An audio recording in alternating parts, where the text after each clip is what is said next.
नमस्कार। हरिओम सभी से। और कैसे हो? बढ़िया। आज गीता में क्या सुन के आई? दीदी के पास गए थे, लोग सत्संग गए थे। आज गीता में यही सुन के आए थे। जोर से जोर से सुनाते ही तो चला। आज दीदी बता रही थी जैसे कि हम लोग कोई चीज़ खाते हैं तो उसके बारे में बता रहे थे कि जो किसी को बिना खिलाए, जो बिना हवन के खाता है वो पाप खाता है ना, वो पाप खाता है। तो हम लोगों को बांट के खाना चाहिए। कोई चीज़ होती है थोड़ी है, जैसे एक माई का दृष्टांत है, उनके पास संतरे थे तो वो छील के अपने बच्चे को खिलाने जा रहे थे। इतने में उनके दोस्त आ गए। हाँ, दोस्त आ गए, और बच्चे आ गए, फिर उन्होंने उस दोस्त को भी खिलाया, फिर और बच्चे आ गए, फिर और बच्चे आ गए। वो बेचारी छील के तैयार किया तब तक कि और बच्चे सारे हो गए। तो उन्होंने क्या किया, संतरे में 2-2 कली सबको दे दिया। ये 2-2 कली सबको दे दिया। अब माता जी ने तो सबको खिला दिया, अब बेचारी वो रह गई। तो एक बच्चा बोला कि आंटी आप क्यों नहीं खाती हो, आप भी खाओ। तो बोला बेटा हमको तो खिलाने का शौक़ है, खाने का शौक़ नहीं है। हम जब खिलाते हैं ना तो हमारे हृदय में बहुत सारी खुशी आती है। तो बोला कि अच्छा। फिर बच्चों ने सोचा कि ये तो अम्मा बड़ी तेज है, सारी खुशियाँ अपना ले लिया, हम सबको अब हम लोग भी तो लें। तो उन्होंने क्या किया कि अम्मा को एक एक कली उठा के सबने दे दिया। एक ने दिया तो दूसरे ने दिया, फिर तीसरे ने दिया। ऐसे करके धीरे धीरे अम्मा के पास ज़्यादा हो गए। अब वो बच्चों के पास एक ही एक, अब अम्मा के पास तो सबने दिया तो ज़्यादा हो गए।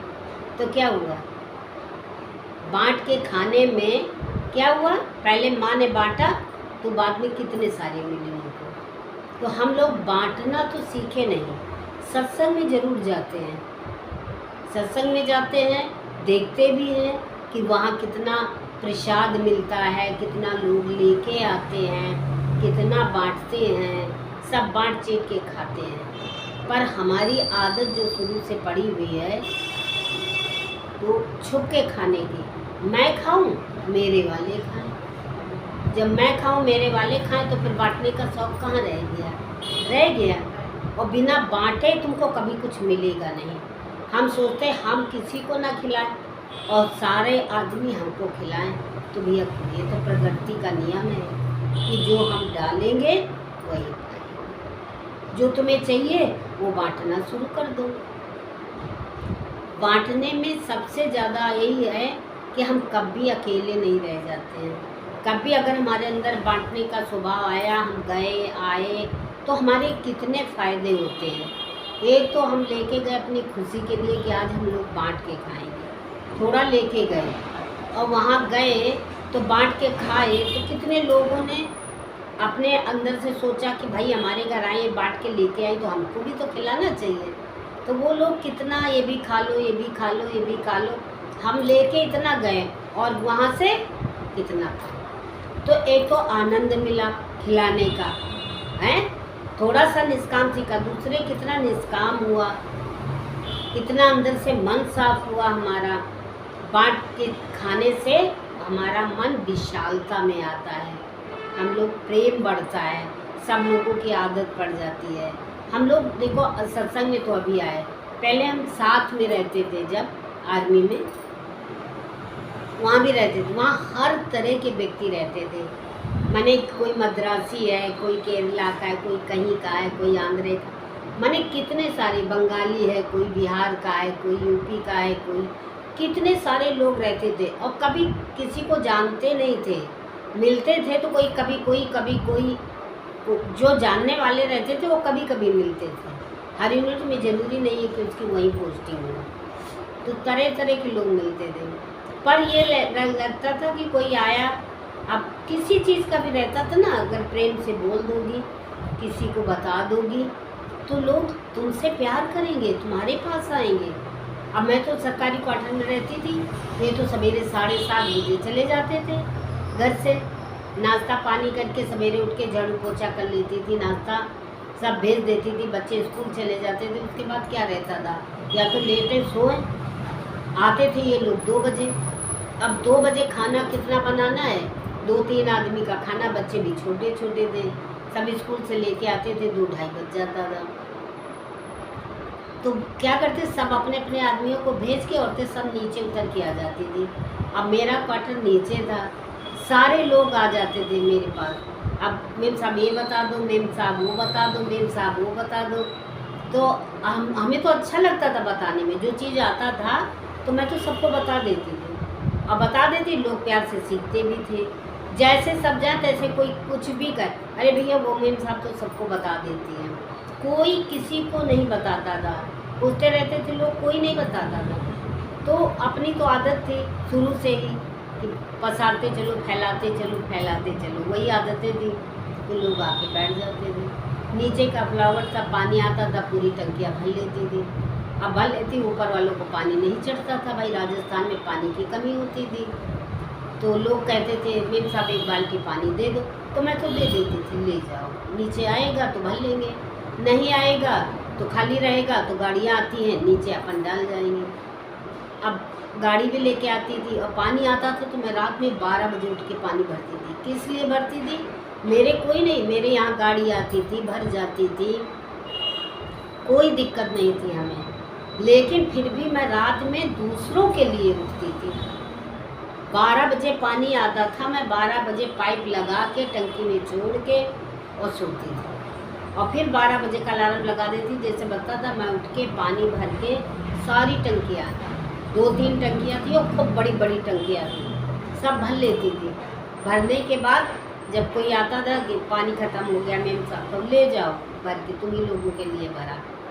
साहब जैसे ये चले जाते थे, तो और मेरे हस्बैंड की आदत थी, वो देख लेते थे, तो कहते थे क्या तुमने ये वार वालों को मुंह में लगा रखा है, तुमको शर्म नहीं आती है। एक हम लोग फौज के अफसर हो गए, तो हमने कहा कि लो, अरे अफसरी तुमको लगी, हमको थोड़ी लगी भैया, हम तो गांव देश के आदमी, तो हमें तो प्यार बांटा गया, तो हम तो भैया प्यार ही बांटते हैं, दे देते तो क्या हो गया, पुण्य होता है।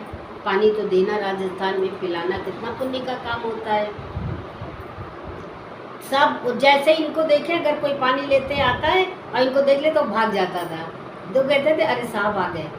अब साहब आ गए बेचारे पानी के पीछे, जैसे वो जाते थे मैं आवाज़ लगा देती थी, भैया पानी ले जाओ। गाड़ी वाला भी आता था, मेम साहब पानी चाहिए, नहीं भैया ऊपर वालों को दे दो, हमने तो भर लिया, रात में आया था।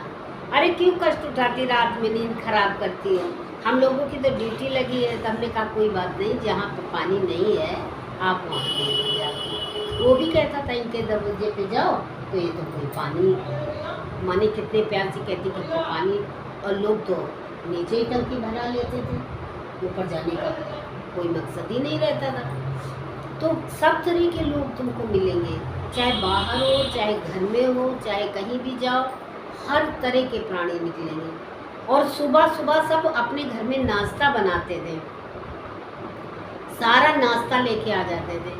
कोई इडली डोसा ले आता था, कोई कुछ ले आता, कोई पुलाव ले आता था, कोई माने जो जिसके घर में बनता था, कोई अकेले नहीं खाता था। हम लोग बैठ के 10-12 क्वार्टरों की औरतें आ जाती थी, फिर बैठ के खाते थे। अब बनाया एक आदमी का खाना, लेकिन बांटने की शौक थी, तो सब लोग ले ले के आ गए, पूरा पेट ही भर गया।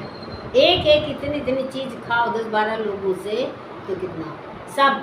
तो लोग देखते थे, तो बाहर यूनिट वाले देखते थे, कहते थे अरे भैया इनके यहाँ क्या ऐसा है जो सब लोग आते हैं, जो देखो पतीला लिए चला रहा, जो देखो कुर्सियाँ लिए चला रहा।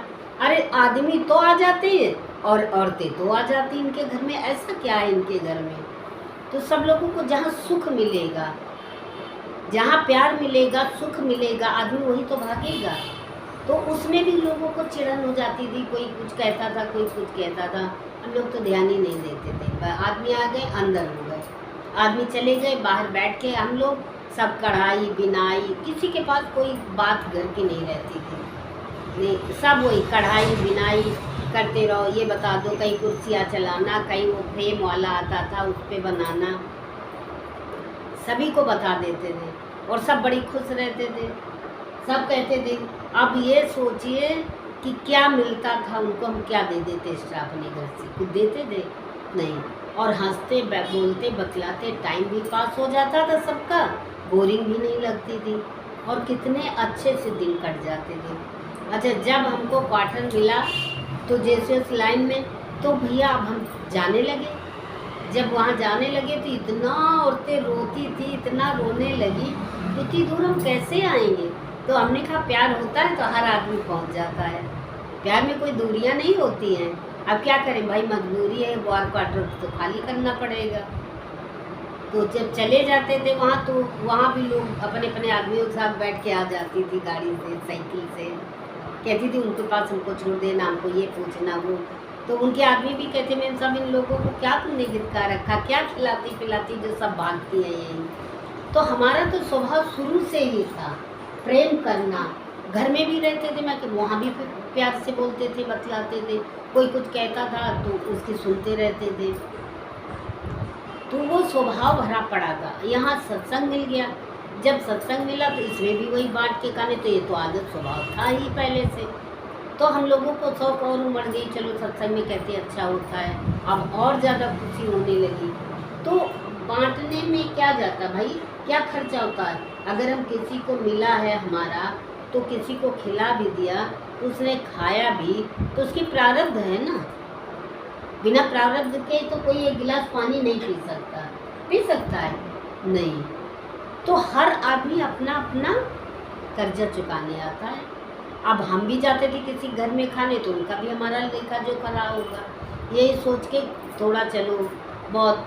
अब तो इस तरह का जीना आ गया कि जहाँ जाओ तहाँ सब लोग पीछे पड़ जाते, बिना खाए, बिना पानी पिए, बिना चाय पिलाए कोई आने ही नहीं देता है। कितना उनको बोलो कि हमारे दादा ने बोला प्रसाद ही प्रसाद है, प्रसाद मत बांटा करो, प्रसाद से ही लोग आएंगे, उसके बाद नहीं बटेगा तो कोई नहीं आए। कोई किसी में फंस जाता, कोई किसी में फंस जाता। अरे दीदी है तो खा लो, नहीं है तो कोई बात नहीं, हमने हाँ नहीं होगा तो मन भी नहीं चलाना कि घर में झगड़ा करो, क्या लो हमारे सत्संग में तुम्हारे लिए कुछ रहते ही नहीं है।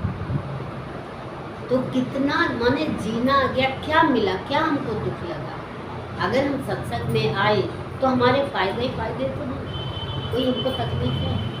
कितने सारे लोग प्यार करने वाले मिल गए, कितने सारे लोग, अब कोई जाके हाथ मिलाता, गले से मिलता, कितना सुकून मिलता है। जहाँ जाओ अगर तुम्हारा प्यार करने का स्वभाव है तो कितने लोग, हम लोग जाते थे कहीं भी, ग्वालियर जाते थे तो वहाँ भी लोग मिल जाते थे, वहाँ भी भजन कीर्तन कर लेते थे। जहाँ पे जाओगे तो आदमी तुम्हारा स्वभाव भी देख के बता देगा कि ये व्यक्ति कैसा है, तो कुछ लगता ही नहीं है।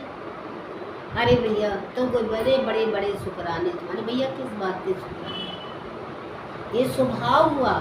कुछ लोग कहते हैं इनको दिखावा आता है, इनको ऐसा आता है, ये करती हैं, ये आप जिसका जैसा स्वभाव है भाई, जो नहीं कर सकता, जो इस लाइन में नहीं निकल सकता, जिसको अंदर से है कि मैं ही खाऊं मेरे वाले भी खाएं, तो उनको तो हम करते हैं तो अजीब सा लगता है ना। तो उनको तो लगेगा कि ये तो दिखाने की आदत है इनकी, दिखावा करती हैं। अब ये तो भगवान ही देखता होगा कि हमारे अंदर प्रभाव है, ये अभाव है कि क्या है। अब ये तो वही देख के बता सकता, हम लोग तो नहीं बता सकते।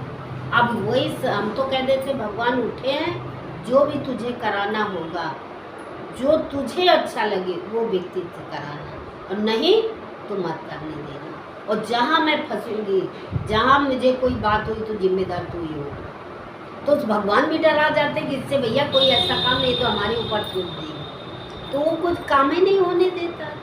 जहाँ ज़रूरत होती है वहाँ भेज देता अपने आप। लोग बोलते हमको तो पता ही नहीं चला। हम कहते हम तो 24 घंटा अंदर ही रहते, बाहर निकलते ही नहीं। हम लोगों को तो कोई चीज़ का पता ही नहीं चलता है कि बाहर होता क्या, लेकिन सब चीज़ की पता एक दूसरे से लग जाती है। तुमको पता है ऐसे हुआ, हाँ अच्छा ठीक है कोई बात नहीं, तो लोग मिलके, एक दो लोग मिलके अपने चले जाते, टहलते टहलते पूछाते हाल चाल, और ये भी क्या हो रहा क्या नहीं हो रहा। तो सबके पास बैठना, मिलना जुलना, सबसे बड़ी तो बस यही है। सत्संग में निकलो, सबसे बड़ा प्रेम ही है। और जब तुम्हारे अंदर प्रेम है तो ज्ञान हो या ना हो, तुम सब जगह सेट हो जाओगे। प्यार ही परमात्मा है। पहली सीढ़ी परमात्मा को पाने के लिए प्यार ही तुम। तो ये प्यार का पानी गुरु ने पिला दिया। भरत तो पहले से ही थे, संस्कार तो घर में ही थे भाई, सबको खिलाया पिलाया जाता था, लोगों की भीड़ लगी रहती थी। अब लोग आते थे, बैठ जाते थे, वहाँ भी भाई हम लोग जजमान के माने जाते थे। तो वही है, सब खिलाते पिलाते रहते। हमारे पापा की भी आदत थी कि सबको खिलाते रहो पिलाते रहो, वो भी बटोर के ऐसे खिलाया करते थे। तो अब हम लोग हंसते थे, छोटे थे, ये लोग तो हमको कुछ रखते ही नहीं है, सबको खिला देते थे। अब वही आदत अपने में आ गई। जब बड़े हुए देखा तो ये लगा कि देखो, तो हर एक चीज़ जो घर में देखोगे वो संस्कार तुम्हारे कभी जाते नहीं है। अंत से व्यवहार और संस्कार अगर तुम्हारा देख के लोग वैसे तुम मुझसे कहोगे हम ये करते हम वो करते हम वो करते, पर संस्कार में तुम्हारे अगर नहीं दिखता है तो कोई यकीन नहीं करेगा। करेगा? कोई नहीं करेगा। तो एक्टिव बनने के लिए दौड़े रहो दौड़े रहो दौड़े रहो। इस उम्र में भी हम लोग बुढ़े नहीं लगते हैं। लगते हैं? कोई नहीं कहता है कि तुम इतने साल की होगी। लोग छुपाते हैं और हम लोग उजागर करते हैं, तो कोई नहीं कहता इतने साल की हो तुम। अरे भैया, हम लोग तो अब बस वही है, मुर्दई में टांग लटकाए हैं। एक गुरु की वजह से हम लोग इतना एक्टिव हैं, इतना चमक है, इतना निकलते हैं, इतना सबको प्यार कर लेते हैं, घर में भी करके जाते हैं। तो ये सब किसकी है? सत्संग की ही तो महिमा है। सत्संग में निकलो, सत्संग में कोई भी चीज़ का हानि नहीं होता है। हम तो भैया, हम लोग निकले, जिस हम लोग हैं वहाँ तो हमने देखा कोई भी नहीं हानि है। हमारा तो गुरु भी हम ही सबके रूप में मिल गया। कभी गुरु लगता ही नहीं है कि गुरु। हाँ, सबके बोलना बतलाना, बात बैठाना, उठना, हर तरह की बात करना, तो कोई चीज़ का डर भी तो नहीं लगता है। अब हम लोग तो औरत है भाई, आदमी हो तो थोड़ा संकोच करें। अब औरत के पास तो चाहे जब बैठो, चाहे जब उठो, चाहे जब जाओ, कोई कहने सुनने वाला नहीं। तो कितना आनंद आता है इस तरह। हम लोगों को कितना आनंद, कितना प्यार, इतना प्यार मिलता है कि हम लोग बांट नहीं सकते, बता नहीं सकते। क्योंकि जब तक तुम उस दर पे नहीं निकलोगे तो कितना भी दोगे कमी नहीं निकलेगी। इतना भंडार भर जाता है, बांटते रहो, कभी कमी नहीं पड़ेगा तुम्हारे पास, खत्म ही नहीं होगा कभी। तो ये बैंक बैलेंस भरो जिससे कि तुम्हारा जीवन यहाँ भी सुखी और ऊपर भी। आज भी दीदी कितना बांट के खाने में कितना बता रही थी, लेकिन कौन सुनता है। 9 रात में देखो 9 देवियों की पूजा होती है, आदमी कन्याओं को खिलाता है, और यही कन्या नवरात्रि के बाद देखो तो उनके साथ कितना अत्याचार होता है, कितना। अरे औरत की कीमत केवल माता ने दिखाया 9 दिन में, तो 9वें दिन में, 9 दिन में भी अपने घर की पत्नी को नहीं समझोगे, अपने घर की बेटियों को नहीं समझोगे, तो कहाँ से तुम्हारी पूरी बनी? नकाम आता तुमने देखा। तो ये केवल समझ आती है कि हम लोग नवरात्रि में व्रत रहें या ना रहें, पर अगर सोचा है कि कन्याओं से प्यार करना चाहिए, स्त्रियों से प्यार करना चाहिए। माता क्या है? कन्या भी है, सुहागिन भी है, सब कुछ है। तो सब माता का मान केवल नवरात्रि में है। जीती जागती माता को अगर तुम खाना पीना दोगे, प्यार करोगे, सबसे बड़ा हाथ उनका तुम्हारा है। सबसे बड़ा, जहाँ जाओगे उन्नति ही। तो अगर हम कभी करेंगे नहीं तो क्या मिलेगा? मिलेगा कुछ? तो सबसे पहले अब बोल रहे थे कि सबको दे के पैदा किया है, हवन से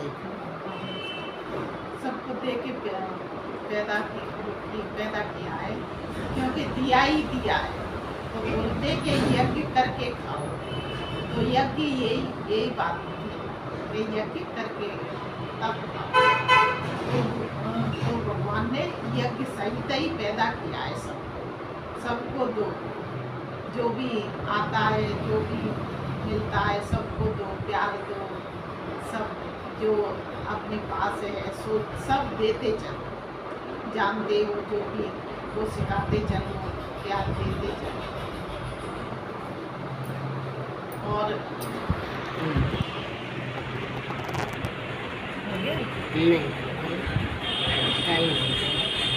प्यार देते चलो, सब कुछ देते चलो, अपने पास जो भी है सब देते ही चलो, तो उससे प्यार बढ़ता ही रहता है, बढ़ता ही रहता है। फिर अकेले नहीं रहते, कोई न कोई साथ रहता है, 2-4 लोग साथ रहते ही जब प्यार देते हैं तो प्यार में वो पीछे चले जाते हैं। जैसे गुरु के पास हैं तो हम लोग एकदम आता है बुलावा तो चले जाते हैं। ऐसे ही जब घर से छुट्टी मिलती है तो कहते हैं चलो उनके साथ चलते हैं, उनके पास जाते हैं। तो ये सब इतना अंदर से दिल कहता है, जिससे प्यार होता है उसकी दूरी ही नहीं होती है, वो तो पास लगता है। और जिससे प्यार नहीं है भले भी दरवाजे पे है फिर भी बहुत दूर है। तो प्यार ही पास है, प्यार ही नजदीक है सबसे। प्यार में ही तो हम लोग खींचे चले जाते हैं, नहीं तो ऐसा लगता है कि देखो ज्ञान तो घर में भी मिलता ऑनलाइन है दोनों टाइम का। और हमको सबको ये लगता है चलो बैठ के संतों के पास बैठ के सुनते वो अलग, इसलिए वहाँ पे जाने में मज़ा आता है कि हम लोग बैठे, हमारे लिए तो वो आके बैठती हैं और हम ही लोग नहीं जाएंगे तो वहाँ कौन सुनेगा है। तो हम लोग भी पहुँच जाते हैं तो खुशी मिलती है। और क्या कहीं इतना नहीं, ज्ञान तो भरा पड़ा है, जहाँ देखो तहाँ भी घर में बैठोगे तुम दोनों टाइम ऑनलाइन भी मिलता है। लेकिन जो प्यार पास में जाने से मिलता है वो प्यार के हम लोग भूखे ही बने रहते हैं। और भगवान से यही कहते हैं भगवान ये भूख कभी मरने मत देना, ये भूख और प्यास बनी ही रहे। हम लोग संतों के साथ में बैठ के मौज मस्ती करते रहें और ऐसे ही हमारा जीवन चलता रहे, हमें कोई तकलीफ़ नहीं है। कोई भी अब जो इच्छा होगी उसकी, तो आप लोगों को भी अगर अच्छा लगा हो तो सत्संग में ऐसे निकलो, आप प्यार मिलेगा वहाँ जाके सबका, और खुश रहेंगे, शांति मिलेगी। तो आप सब लोगों से यही अनुरोध है हमारा कि सब लोग सत्संग से प्यार से मिलो, बैठो, बोलो, बतलाओ, शांति लो। बाकी शांति कहीं नहीं है कहीं नहीं, किसी में नहीं। शांति सत्संग में बैठने से। हरि ओम।